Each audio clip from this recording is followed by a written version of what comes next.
Revisi Undang-Undang Pilkada yang dilakukan oleh Badan Legislasi pada Rabu 21 Agustus 2024 menuai kontroversi. Pasalnya, UU tersebut dinilai menganulir putusan Mahkamah Konstitusi. Akibatnya, banyak pihak yang memberikan kritik, bahkan muncul alarm peringatan darurat bergambar Garuda Biru di media sosial. Ex-Menko Polhukam Mahfud MD juga mengungkap kekecewaannya di Instagram pribadinya. Mahfud menyinggung reformasi hingga kekuasaan. Dirinya meminta agar semua pihak bertanggung jawab atas kekuasaan yang ia pegang, sehingga tak sewenang-wenang dan korupsi.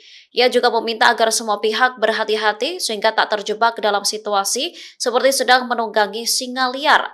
Menurut Mahfud MD, situasi tersebut mengerikan lantaran dapat jatuh kapan saja. Bahkan dimungkinkan orang yang menunggangi singa tersebut malah akan menjadi korban.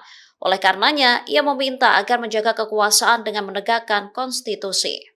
Download Tribun X sekarang, menghadirkan lokal menjadi Indonesia.